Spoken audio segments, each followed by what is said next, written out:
अति जलद व अचूक बातम्यांसाठी पाहत रहा महामीडिया 24 सदैव तत्पर। पुणे बेंगलोर राष्ट्रीय महामार्गालगत असणाऱ्या IDBI बँके शेजारी अज्ञात चोरट्यांनी शुक्रवार पहाटेच्या सुमारास धुमाकूळ घालत सलग 6 दुकान गाळे फोडून 1 लाख रुपयांचा मुद्देमाल लंपास केला। महामार्गालगत असलेल्या दुकानांना लक्ष्य करून चोरट्यांनी पोलिसांसमोर मोठं आव्हान उभं केलं।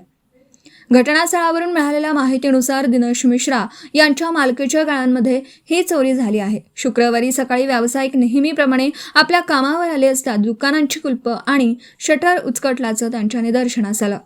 या घटनेमुळे परिसरात एकच खळबळ उडाली। चोरट्यांनी अत्यंत नियोजनबद्ध पद्धतीने एकामागून एक 6 गाळ्यांचा शटर उचकटून आत प्रवेश करत महाराष्ट्र बॉडी गॅरेज येथून नटबोल्ट मशीन, वेल्डिंग मशीनची कॉपर केबल आणि पुरावा नष्ट करण्यासाठी CCTVचे DVR मशीन चोरून नेलं, तर चहा टपरीचे दरवाजे उचकटून नुकसान केलं। विनय कोचिंग वर्क्स येथील साहित्याची चोरी केली।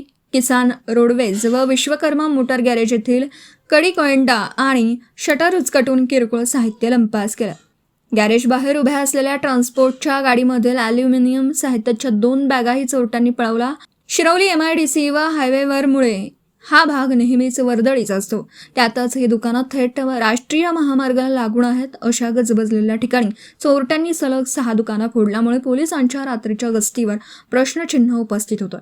या घटनेमुळे स्थानिक दुकानदार आणि उद्योजकांमध्ये असुरक्षिततेची भावना निर्माण झाली आहे।